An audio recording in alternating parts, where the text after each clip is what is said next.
के इस सत्संग में सभी प्रेमी भाई बहन, बहुत शुभ घड़ी है। बहुत समय के बाद आज दोबारा से इस तरह का सत्संग समागम इस क्षेत्र में उन्नाव के इस गांव में दोबारा से लगा है। 10 से 12 वर्ष हो गए। इतने लंबे समय के बाद दोबारा से सभी प्रेमियों के, सभी सत्संगी भाई बहनों के प्रयास से एक बार दोबारा से मिल बैठ करके हम संतों महापुरुषों के जीवन के ज्ञान को, उनके रहस्य को, उस भेद को जानने के लिए यहां पर बैठे हैं। बहुत खास, बहुत विशेष अवसर होता है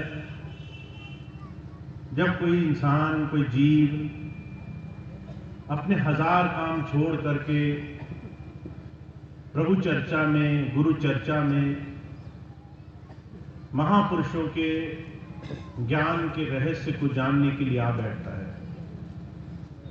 आज एक और खास मौका है, महाशिवरात्रि है। भगवान शिव को जिस तरीके से आदिकाल से वेदों में, शास्त्रों में अलग अलग तरीके से उसका वर्णन किया गया है, उस बात के रहस्य को भी जानने का बड़ा सुंदर मौका है। हम सब लोग, जब से हमें जीवन मिला है, हमारे अंदर से एक प्रेरणा है, हम इस परमेश्वर को, परमात्मा को, उस प्रभु शक्ति को जाने, उसके सामने नतमस्तक हो, शरणागत हो, जीवन में उसकी कृपा हमें प्राप्त हो। और इसके लिए अलग अलग समाज में अलग अलग तरीके से परमात्मा के स्वरूपों का, उसके बाहरी रूप रंग की चर्चाओं का, उसके गुणों का वर्णन करते करते प्रतीक बनाए जाते हैं। जब आप किसी मंदिर जाते हैं तो उसमें जिस भी परमात्मा के, जिस भी प्रभु स्वरूप के रूप की चर्चा कभी करी गई होगी, उसके स्वरूप को मान करके हम मन में श्रद्धा भाव रख करके अपने आप को उस प्रभु शक्ति से जोड़ना चाहते हैं। आपका किसी मंदिर में जाने का ये उद्देश्य नहीं है कि परमात्मा सिर्फ मंदिर में है, आपके घर में नहीं। परमात्मा सिर्फ किसी एक विशेष स्थान पर, किसी तीर्थ पर या किसी भव्य स्थान पर ही मिलता है। आप वहां जाते हैं क्योंकि आपको जो भी प्रतीक रूप में परमात्मा के गुणों की चर्चाएं की गई हैं, वेदों से, शास्त्रों से जो भी उस परमात्मा के स्वरूप का गुणगान किया गया है, उसका प्रतीक वहां मौजूद है। और क्योंकि हम मनुष्य हैं, हमें अगर कहा जाए कि हमारी आंखों के, हमारी दृष्टि के बीच में भी परमात्मा बसा हुआ है, जिसे हम अभी देख नहीं पा रहे, वो हमारे इर्द गिर्द चारों तरफ हमारे अंदर समाया हुआ है, तो ये बात हम विश्वास नहीं कर पाते हैं। वहीं अगर हम मंदिर में जाएं, एक प्रतीक को देखें, स्वरूप को देखें, तो बुद्धि विचार नहीं करती। हमारा मन अपने आप भाव से झुक जाता है कि ये तो इष्ट रूप है, ये भगवान राम की प्रतिमा है, ये शिव भगवान की प्रतिमा है, या किसी और भगवान का स्वरूप है। हमारे अंदर हमेशा से, हमारी आत्मा में हमेशा से उस परमात्मा को प्राप्त कर लेने की, उससे जुड़ जाने की एक खोज लगी हुई है। अर्जुन कहा करते थे, दुनिया का कोई मनुष्य चाहे परमात्मा को मानता हो नहीं मानता हो, हर एक तरीके से वो उस प्रभु की खोज में लगा हुआ है। कभी उसे सुख कहता है, कभी परमात्मा के बाहरी रूप को अगर मान रहा है तो उस परमात्मा का दर्शन कहता है।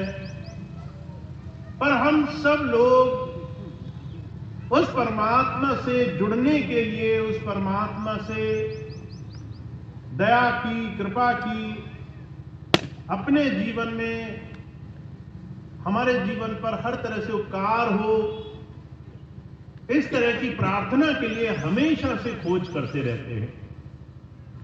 पर स्वामी जी महाराज ने जब वेदों का भाष्य किया और वेदों में जब परमात्मा के इन स्वरूपों की चर्चा का थोड़ा गुणगान किया, आखिर में ये जो प्रतीक रूप है, इनसे और हम साधारण मनुष्यों के बीच में जुड़ाव की स्थिति का क्या असली रहस्य होगा, जब इस बात का उन्होंने अनुवाद करके हमारे सामने इस बात को रखा, तो इस बात की लोगों को समझ हुई। अब क्योंकि आज महाशिवरात्रि है, भगवान शिव के बारे में स्वामी जी क्या कहते हैं, थोड़ा इस बात को हम समझने की कोशिश करेंगे। भगवान शिव पहले साधक आदि पुरुष के रूप में माने गए। जब आप भगवान शिव के बाहरी स्वरूप को देखते हैं तो आप देखते हैं एक साधु जैसी उनकी स्थिति है। कोई स्वर्ण के, कोई महंगे महंगे कपड़े, कोई बहुत ऐसी ऐशो आराम की चीजें नहीं दिखाई गई उनकी प्रतिमा पर। साधु जैसी स्थिति है, भभूत रंगाए हैं, दोनों आंखों के बीच में एक तीसरा नेत्र दिखाया गया है। अर्जुन कहा करते थे, इस बाहरी स्वरूप से हम इस बात का अंदाजा लगाने की कोशिश करते हैं कि वो भगवान शिव जब तीसरा नेत्र खोलते हैं तो प्रलय हो जाती है, वो महाकाल है, विनाशक है। इसीलिए लोग डर करके कई बार शिव का दूसरा रूप मान करके भय के कारण, साथ साथ दया की, कृपा हो जाए हम पर, ऐसी चाह के कारण उनकी भक्ति करते हैं। पर जब स्वामी जी महाराज ने वेदों का भाष्य किया तो स्वामी जी कहने लगे, शिव का एक दूसरा रूप भी होता है जिसे कहते हैं मनमोहक, मन को मोहने वाला। परमात्मा का स्वरूप मन को मोहने वाला है। वो मन को मोहने वाला स्वरूप कहां है? इसी शरीर के अंदर है। कैसे मिलेगा? हमें शरीर के 10 द्वारों से ऊपर उठना होगा, और जहां माताएं बहनें बिंदी लगाती हैं, भाई तिलक लगाते हैं, जहां भगवान शिव के तीसरा नेत्र दिखाया जाता है, वहां सिमट करके आना होगा। अब इस बात को अगर हम समझना चाहें तो हमारे शरीर में हमारी आत्मा, चेतनता रोम रोम में समाई हुई है। अगर कोई एक पैर के अंगूठे पर चूंटी काटे, हमें पीड़ा का आभास होता है। कोई हमें पीठ के पीछे से कंधे पर छू दे तो हमें एहसास हो जाता है कोई पीछे खड़ा है। ये तमाम शरीर की रोम रोम की चेतनता इस बात का जीता जागता उदाहरण है कि अभी हम इस पूरे शरीर में विद्यमान हैं, हर जगह हम फैले हुए हैं। जब आप साधना करने की स्थिति में आते हो, जब आप सच्ची पूजा, सच्ची भक्ति करने की स्थिति में आते हो और आप अपने दोनों आंखों के बीच जहां बिंदी और तिलक लगाया जाता है उस स्थान पर ध्यान एकाग्र करते हो, तो धीरे धीरे शरीर से इस आत्मा का सिमटाव होना शुरू होता है। अर्जुन कहा करते थे, कहने में बड़ी आसान सी चीज है कि शरीर से सिमटाव कर लिया, पर दुनिया का सबसे मुश्किल काम यही है, शरीर से सिमट करके दोनों आंखों के बीच में आना। कारण क्या है? हम जब से संसार में आए हैं तब से लेकर अभी तक की हमारे जीवन में हम इन शरीर में जितनी भी इंद्रियां हैं उनसे संसार में रमे हुए हैं। जब कोई बच्चा होता है, उसके ज्ञान की, उसकी समझ की, दुनिया की जितनी भी चीजें आज हम बड़े होकर जानते हैं, उस बच्चे की तुलना में उस बच्चे को बहुत कम ज्ञान होता है। अगर कोई गोद में बैठा हुआ बच्चा हो, आप उससे पूछो, भाई जमीन जायदाद के मुकदमे चल रहे हैं, क्या करना चाहिए, घर कैसे संभालना चाहिए, बोली चाली कैसी होनी चाहिए, उसको कुछ भी ज्ञान नहीं होता। उसका मस्तिष्क तमाम दुनिया के संस्कारों से, भौतिक रूपों से खाली है। पर जैसे जैसे वो संसार में रमेगा, दुनिया की चीजें उसकी इन्हीं इंद्रियों से उसके मन पर छाप छोड़ेंगी। आंखों से देखा हुआ, कानों से सुना हुआ, जबान से रस लिया हुआ संसार के भोग, ये मन पर ऐसे एक एक करके बड़ा भारी दुनिया के विकारों का पर चढ़ाते हैं, जिसके बाद इन तमाम दुनिया से छूटना बड़ा मुश्किल काम हो जाता है। महाराज जी के जीवन की घटना आती है। महाराज जी फरमाया करते थे, गुरु जयमल सिंह जी महाराज के जीवन की घटना। जयमल सिंह जी महाराज पेशे से फौजी थे। बड़ी जिज्ञासा थी कि मुझे कोई ऐसा साधु मिले, कोई ऐसा महात्मा मिले जिससे मुझे अंतर साधना की थोड़ी सी समझ आए। तो उन्होंने बहुत तलाश करी, अलग अलग जगह गए, जिससे भी पूछते थे कि भाई किसी महात्मा को जानते हो जो अनुभवी हो, तो जिसको जो पता होता था उन्हें बता देता था। बहुत खोज करी उन्होंने, अपना सारा जीवन लगा दिया कि किसी अनुभवी महात्मा के साथ बैठने का मौका मिले। धीरे धीरे खोज करते करते वो आगरा पहुंचे।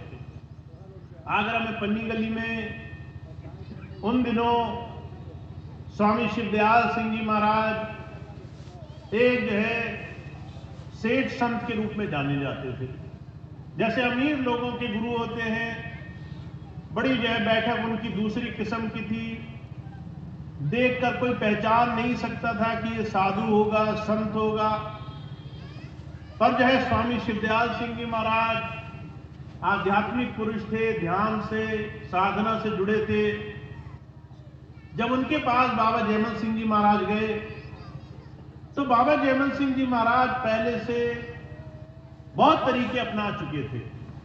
जब तक नियम, संयम, साधन, उपवास, जो भी हम कल्पना कर सकते हैं, सारी चीजें उन्होंने बहुत बहुत करके देखी थी। जब वो स्वामी जी के पास गए तो मन में विचार आया, ये तो जो है सेठ मालूम पड़ते हैं, ये कौन सा महात्मा होंगे। पर जो है वो वहां पहुंचे, सत्संग सुना। सत्संग में चर्चा हुई, जीवन का जो लक्ष्य है वो सिर्फ अंतर साधना में प्रभु धारा से जुड़ने का है। अगर अंतर्नाम नहीं है, अगर अंतर का साधना का पथ नहीं खुला है, तो चाहे आप सेठ हो, राजा हो, धनी हो, ये तमाम दुनिया की बड़ी से बड़ी पदवियां बेकार हैं। बाबा जी को जब ये चाह हुई तो उन्होंने नाम लिया और उनकी साधना पहले दिन से बननी शुरू हो गई। उसके बाद बाबा जी का नियम था, बाबा जी जो है नियम से घंटों घंटों साधना किया करते थे। और जब भी कोई उनसे पूछता था कि महाराज साधना का पथ हमें मिल जाए, तो बाबा जयमल सिंह जी महाराज सिर्फ एक बात कहा करते थे, अगर आप संतों के, महापुरुषों के सानिध्य में साधना के पथ पर आए हो, तो दुनिया का सबसे कीमती ज्ञान लेने कर आए हो। पर मन में ये विचार नहीं होना चाहिए कि ये बड़ा आसान सा तरीका है, आंखें बंद करते ही सब कुछ मिल जाएगा। ये कल्पना कई बार लोगों को बहुत दुख पहुंचाती है। हम सोचते हैं आंखें बंद करी, 2 मिनट जाप किया और हमारा ध्यान मंडलों की सैर करने लगेगा, हमें परमात्मा के वो रहस्य मिल जाएंगे जो रहस्य आज तक छुपे हुए हैं।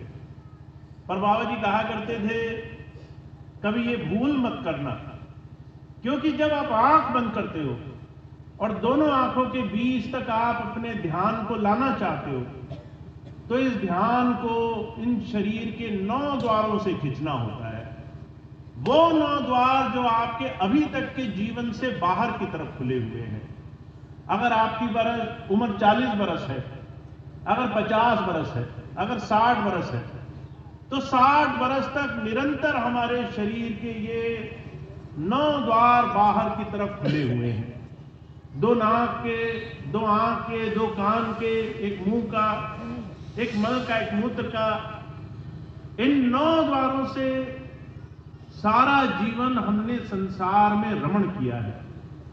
अर्जुन कहा करते थे, जैसे कोई छोटा बच्चा होता है, मिठाई का शौकीन हो जाए, लत लग जाए मिठाई खाने की, उससे आप मिठाई छुड़ाने की कोशिश करें तो बड़ा रोता है, चीखता चिल्लाता है, वहीं जो है लेट लेट करके बहुत नाटक करता है, पर जो है वो मीठा नहीं छोड़ना चाहता। ठीक वैसे ही हमारा मन इन 9 द्वारों से बड़ी आसानी से हट करके दोनों आंखों के पीछे सिमटना नहीं चाहता, क्योंकि 2 आंखों के बीच का जो रास्ता है, हुजूर कहा करते थे, वो इस जन्म मरण से मुक्ति का वो रास्ता है जो तुम्हें साधक बना देगा, जो तुम्हें शिव के समान शक्तिशाली बना देगा, जो तुम्हें शिव के समान संसार की सबसे सुंदर परमात्मा की अभिव्यक्ति से जोड़ देगा।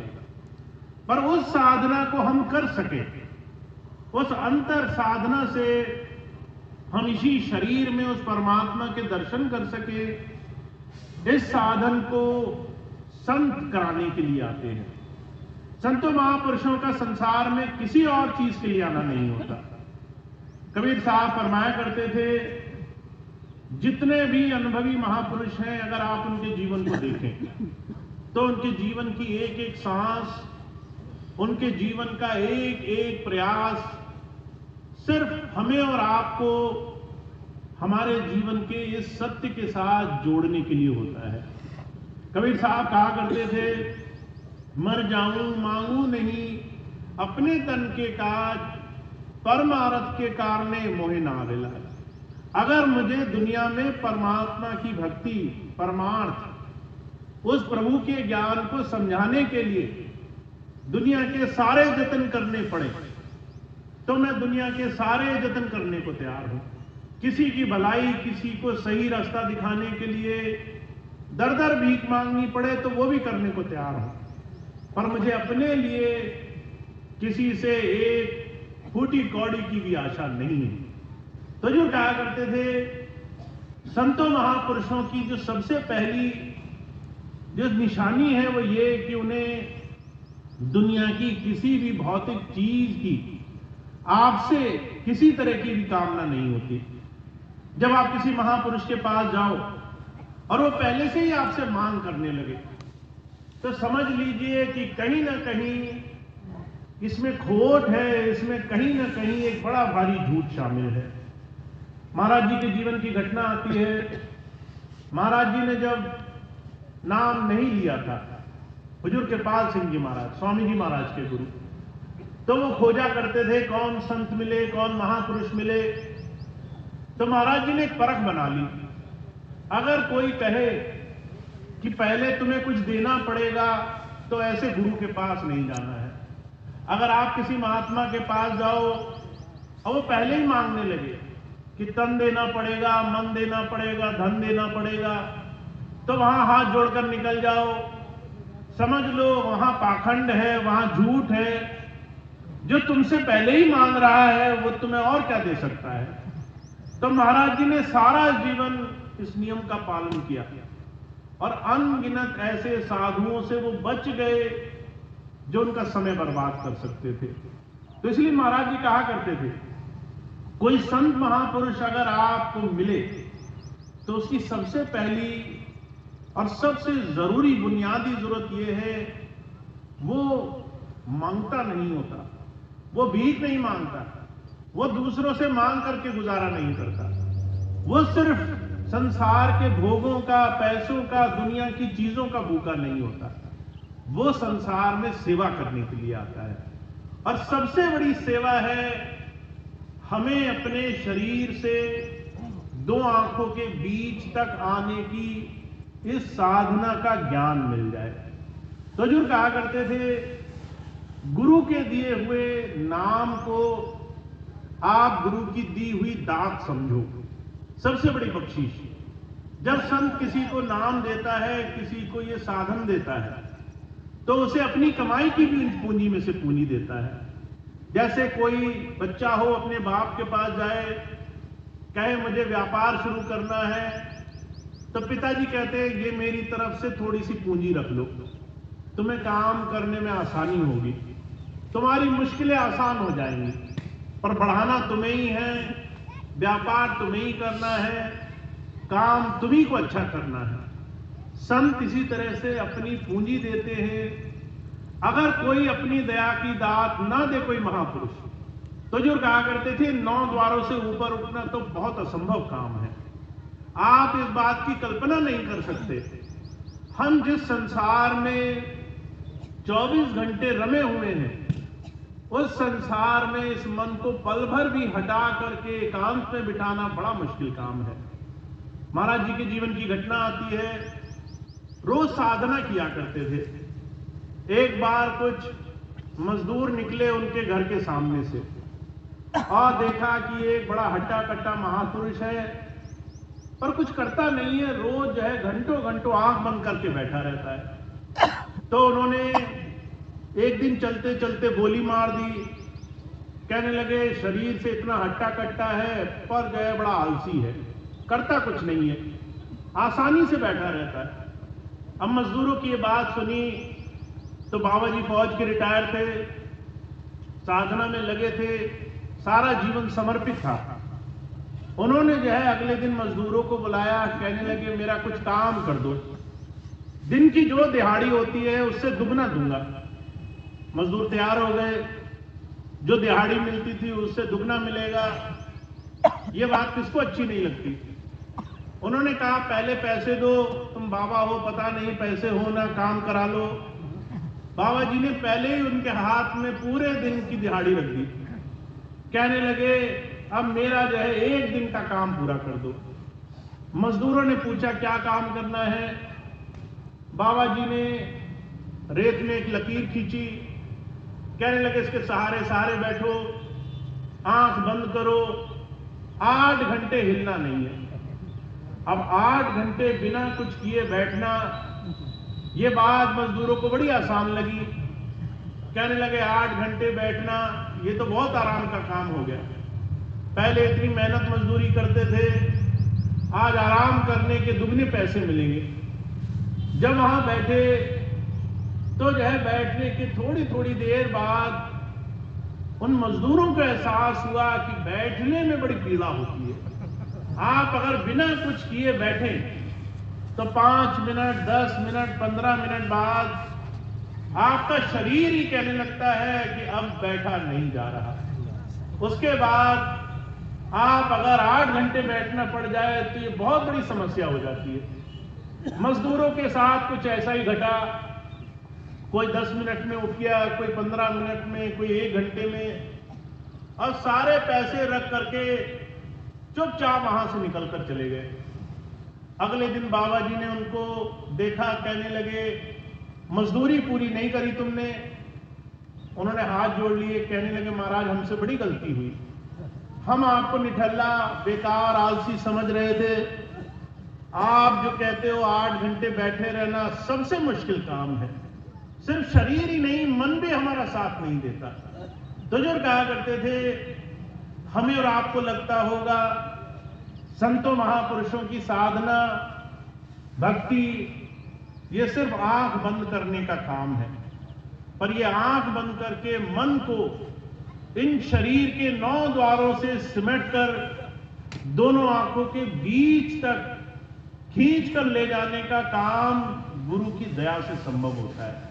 जब संत आते हैं वो हमें 2 तरीके के साधन समझाने के लिए आते हैं।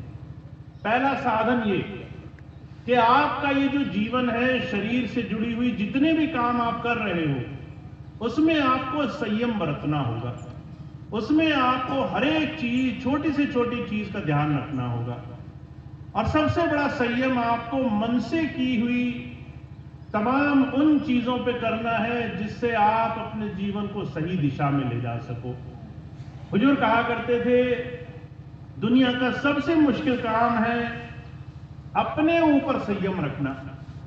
एक दिन महाराज जी बैठे थे सत्संग में, महाराज जी कहने लगे मुझे कुछ सेवादार चाहिए जो सुधार का काम कर सके, सुधारक चाहिए मुझे ऐसे लोग चाहिए जो है दूसरों की जो कमियां होती हैं उसको सुधार सकें। तो महाराज जी ने एक शब्द बोला उसके लिए, रिफॉर्मर्स। रिफॉर्मर्स कहते हैं उन लोगों के लिए जो सुधार करें। अब उसमें यह कहीं नहीं होता कि दूसरों का सुधार करें कि अपना सुधार करें। महाराज जी कहने लगे वांटेड रिफॉर्मर्स, मैं ऐसे लोग चाहता हूं जो मेरे लिए सेवा करें और सुधार का काम करें।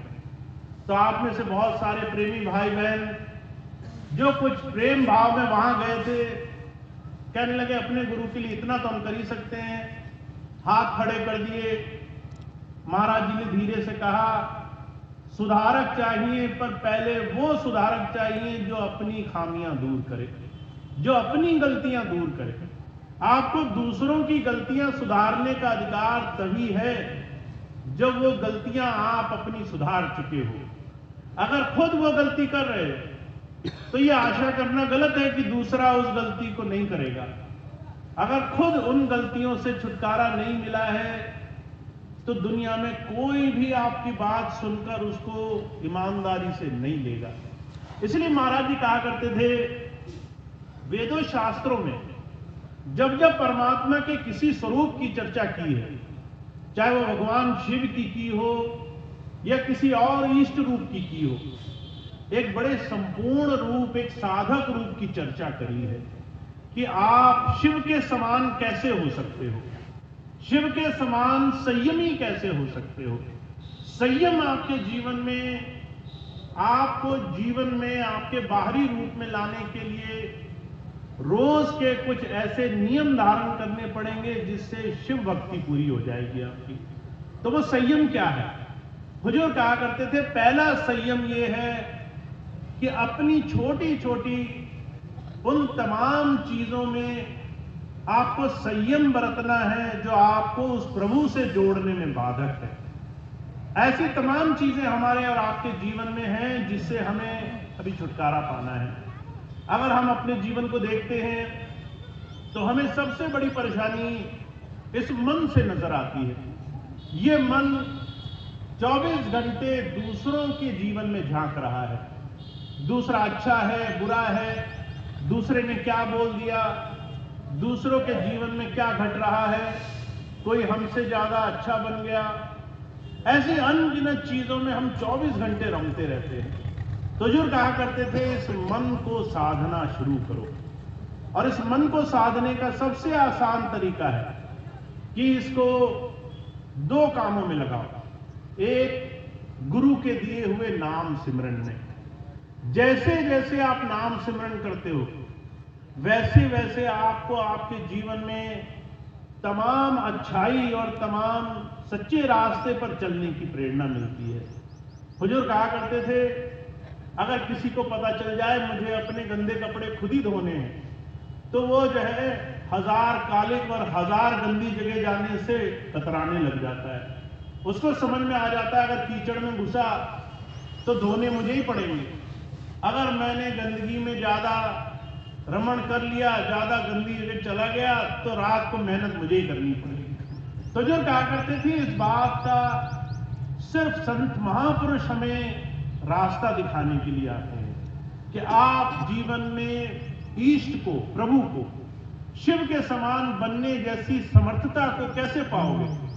जब आप अपने जीवन में अपने आप को संयमी बना लोगे और अपने विकारों पर धीरे धीरे अंकुश कसना शुरू करोगे। दूसरा रास्ता, आप रोज रोज अपने आप को समर्पित भाव से साधना की तरफ जोड़ोगे। हुजूर कहा करते थे, अगर आपने बाहर की तमाम चीजें छोड़ करके सिर्फ आंख बंद करके 1 घंटा भी बैठना शुरू कर दिया और आपने मन में ये नियम बना लिया कि मैं एक छोटे से विकार का भी आज जीवन में जो हमारे जीवन को नुकसान पहुंचाता है उसको छोड़ना शुरू कर दूंगा, तो आप देखेंगे आपके जीवन में बदलाव आना शुरू हो जाएगा। बहुत से भाई बहन मैंने ऐसे देखे जो आते हैं और तरह तरह की परेशानी, भौतिक दुखों के, भौतिक संसार की परेशानियों के कारण बहुत परेशान है। पर हुजूर कहा करते थे, आपके हर एक दुखों का निवारण इस नाम में है।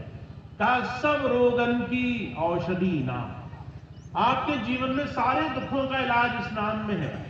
पर कैसे? आपको कोई एक बात गुरु की मान करके इस नाम को रोज कमाना है। अगर आपने ऐसा एक भी नियम बना लिया तो आपके जीवन के बहुत सारे ऐसे काम जो आज आपको तरह तरह के दुखों में ले जाते हैं, वो तमाम चीजें आसानी से सहज होने लग जाएंगी। मैं बहुत सी ऐसी माताओं बहनों को देखता हूं, बहुत से ऐसे भाइयों को देखता हूं जो सामाजिक सांसारिक रूप में बहुत दुखी हैं। किसी का काम नहीं चल रहा, किसी का व्यापार खराब है, किसी का स्वास्थ्य ठीक नहीं है, किसी के बाल बच्चे स्वस्थ नहीं हैं, किसी को और ज्यादा परेशानियां हैं। पर इन तमाम चीजों के लिए हमारे पास इलाज क्या है कि हम तरह तरह से संसार के अलग अलग साधनों में डोलते रहे। और जो कहा करते थे, आज दिन तक इस संसार को बने करोड़ों वर्ष हो चुके हैं, कोई भी ऐसा जीव नहीं है जो वृद्धावस्था में भी इन परेशानियों से छुटकारा पा चुका हो। आप किसी बूढ़े, किसी वृद्ध इंसान से पूछो कि भाई क्या अब सब कुछ ठीक हो गया, कोई दुख तो नहीं सता रहा, तो आपको वो कोई ना कोई दुख जरूर बता देगा। या तो शरीर में पीड़ा है, या तो घर वालों की चिंता है। अभी कुछ दिन पहले मुझे एक माता जी मिली, बहुत वृद्ध थी। जब वो मेरे पास आई, कहने लगी कि जो है पड़पोता जो है वो पढ़ाई नहीं करता है। मैंने माता जी को देखा, मैंने कहा आपकी जिम्मेदारी आपके बच्चों तक थी, आपने अपने बच्चों को पढ़ा लिखा दिया, अब उन माता पिता की जिम्मेदारी अपने बच्चों के लिए है। पर आप अपने जो है पोते, फिर उसके भी बच्चे, वहां की उनकी पढ़ाई की चिंताओं में लिप्त हो।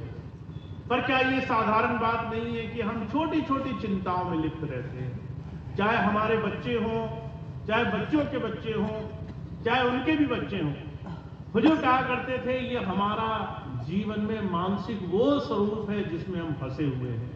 हम हर एक संसार की उन छोटी छोटी चीजों में लिप्त हैं जिससे हमारा कोई लेना देना नहीं है, जिसको हम सुधार नहीं सकते, जिसको हम बदल नहीं सकते।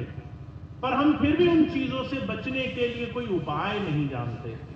तो हुजूर कहा करते थे, तुम्हारे दुनिया के हर एक कष्ट का सिर्फ एक उपाय है कि तुम्हें उस परमात्मा पे भरोसा हो जाए, उस पे विश्वास हो जाए, इस तरह का दृढ़ विश्वास बन जाए कि सारे काम सिर्फ गुरु नाम की थोड़ी सी कमाई करने मात्र से जीवन में बनने लग जाते हैं। तो जब संत आते हैं, कहते हैं आपके जीवन में आपको बहुत कुछ पाना है, आपको शिव के समान सुंदर और साधक बनना है, आपको शिव के समान शक्तिशाली बनना है, आपको शिव के समान अंतर्मुख साधक बनना है।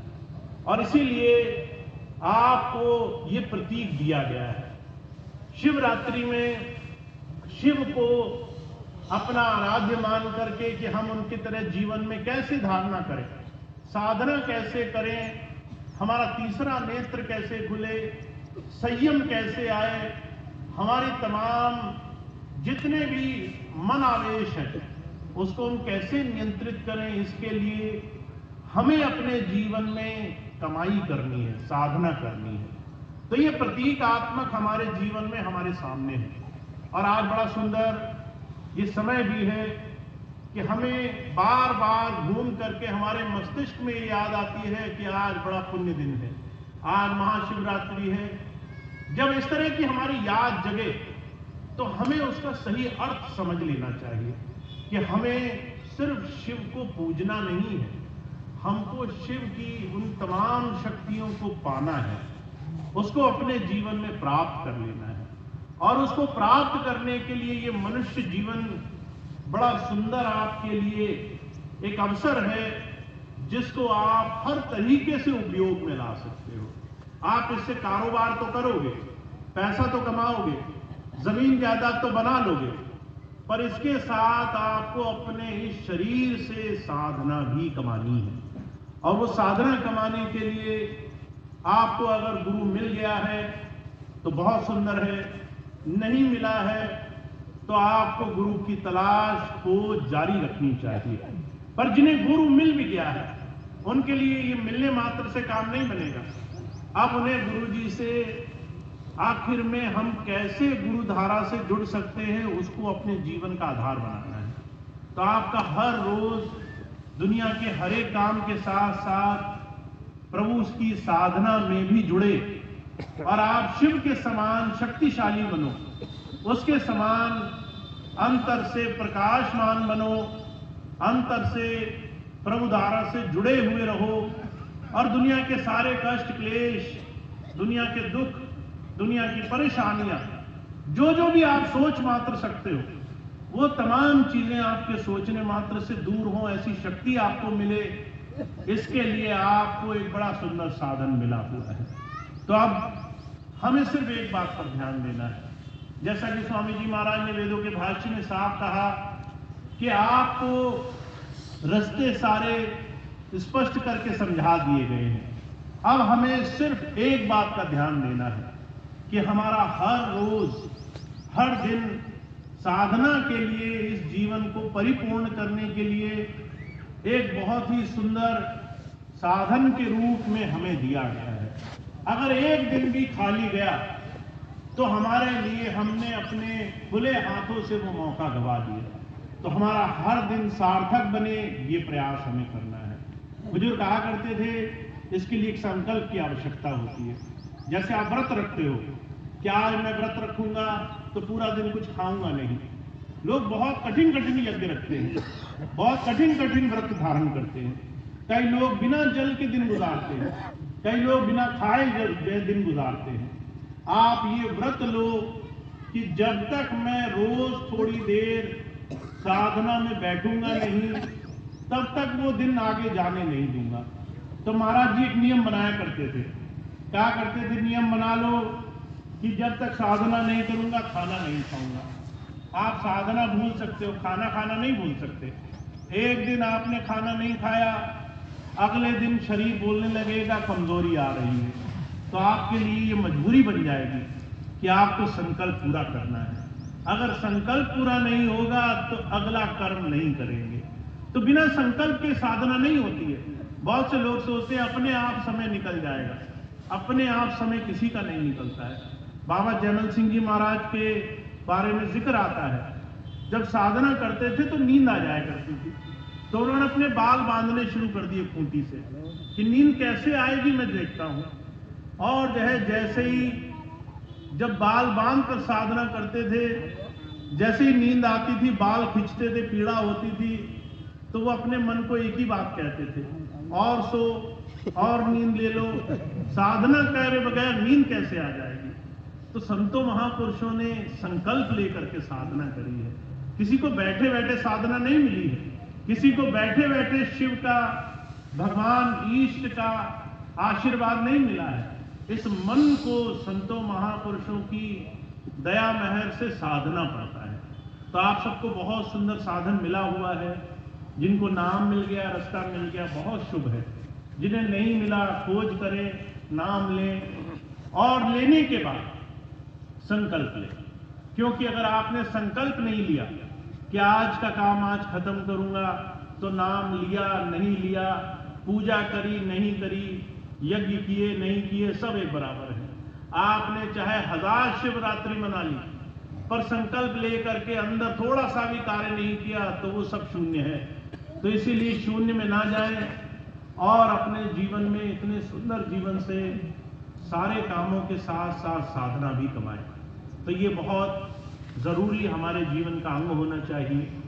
और आज आप सब लोग बहुत दूर दूर से आए हैं, बहुत समय के बाद इस प्रयोजन से जुड़े हैं, तो इसका आपको पूरा लाभ मिले, इसके लिए आप अपने हर रोज में साधना को अपने जीवन का अभिन्न अंग बनाएं, इसको अपने जीवन का बहुत ज़रूरी हिस्सा बनाएं ताकि आपको इसका पूरा लाभ मिले।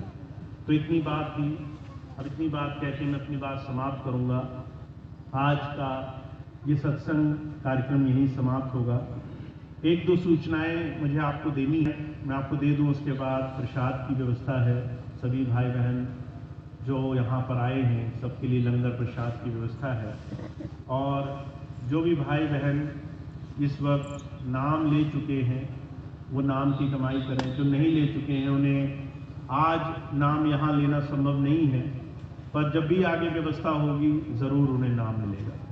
तो सबसे पहली सूचना ये है कि जो भी हमने अध्यात्म या इस मत से जुड़ करके समझा है उसका एक बहुत बड़ा ज़रूरी हिस्सा है सत्संग। सत्संग एक ऐसी चीज़ है जो आपके जीवन में हजार बुरे प्रभावों को आपसे छुड़ा लेती है।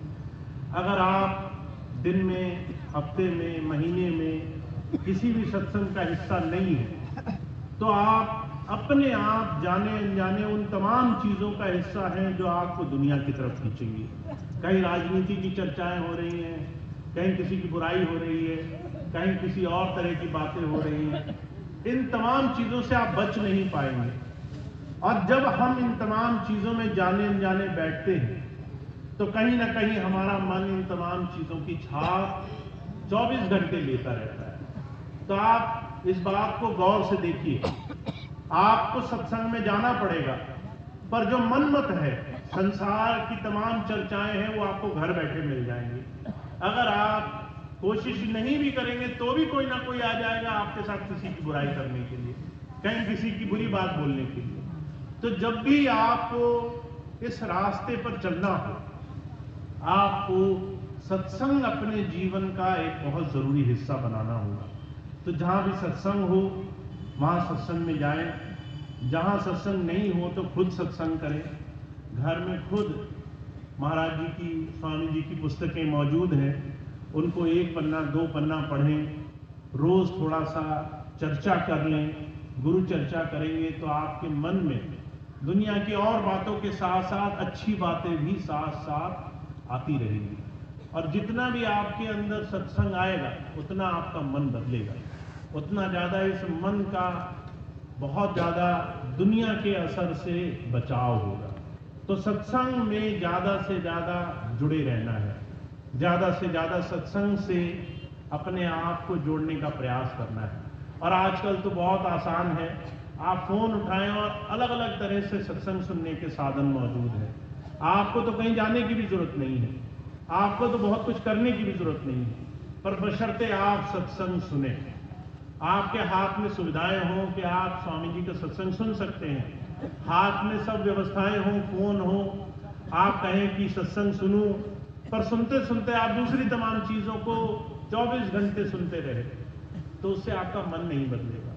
तो मैं ये नहीं कहता कि आप बाहर की चीज़ें मत करें, बाहर के जीवन को मत जिए, उसको भी जिए, पर संत मत का एक सीधा सा असूल है कि अपना 10वां हिस्सा, 10वांश अपना जीवन परमार्थ में लगाना है। तो अगर आप 24 घंटे संसार के काम करते हो तो उन 24 घंटों में से अलग अलग तरीके से 2-2.5 घंटे सही काम में भी जोड़ दो। चाहे थोड़ी देर सत्संग सुनो, चाहे थोड़ी देर साधना करो, चाहे थोड़ी देर नाम कमाओ, थोड़ी देर गुरु चर्चा करो। पर अगर आपने 10वां हिस्सा भी इस काम में लगाना शुरू कर दिया तो ये 10वां हिस्सा इतना प्रभावशाली हो जाएगा कि आपका जीवन चिंताओं से रहित हो जाएगा, परेशानियां दूर हो जाएंगी, गुरु की दया आपको चलते फिरते दिखाई देने लगेगी। आप देखेंगे कि आपके मन में एक सवाल आता है और उसका जवाब पहले से पहले आपको मिल जाता है। आप देखेंगे आपके हजारों संसार में कष्ट परेशानियां जितनी आपको महसूस हो रही हैं उनका इलाज भी फौरन होने लग जाएगा। तो इसके लिए आपको सही दिशा में थोड़ा थोड़ा समय रोज जोड़ना है। तो मैं इसको सत्संग से जुड़ना बोलता हूं, क्योंकि आप चाहे किसी भी तरीके से जुड़े, आपको कहीं जाने का मौका मिले, आपको अपने फोन पर देखने का मौका मिले, आपको एक दूसरे भाई बहन से गुरु चर्चा करने का मौका मिले, कुछ भी नहीं हो तो आप संतों महापुरुषों की पुस्तक पढ़ने लग जाए, इससे आपके मन में प्रभु भक्ति, गुरु की दया मेहर का सार प्रकट होगा। तो ये छोटी सी बात आपको जरूर जीवन में अपनानी है कि आप सत्संग से जुड़ें और ज्यादा से ज्यादा इसका लाभ उठाएं। तो इसी श्रृंखला में अब एक और सत्संग आपके क्षेत्र में लगा है जो अगले महीने में है। पूर्वा गांव है, जो उसकी सूचना अभी नोनी राम जी देंगे। 30 तारीख को सत्संग लगा है पूर्वा गांव में अगले महीने।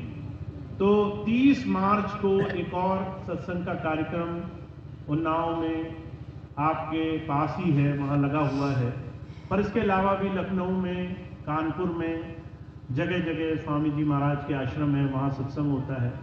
जहां भी आपको सुविधा लगे वहां जाएं, पर ज्यादा से ज्यादा सभी भाई बहन उन्नाव के सत्संग को फिर से दिशा दें, ताकि जैसे कानपुर में हर महीने सत्संग होता है, जैसे लखनऊ में हर महीने सत्संग होता है, वैसे कानपुर के और लखनऊ के अलावा उन्नाव में भी ज्यादा से ज्यादा सत्संग होने लगे।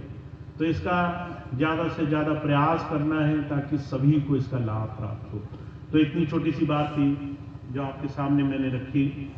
अब आज का सत्संग कार्यक्रम समाप्त होगा और कुछ सूचनाएं भाई नोनी राम जी देंगे, एक प्रार्थना होगी, उसके बाद आज का कार्यक्रम संपन्न होगा।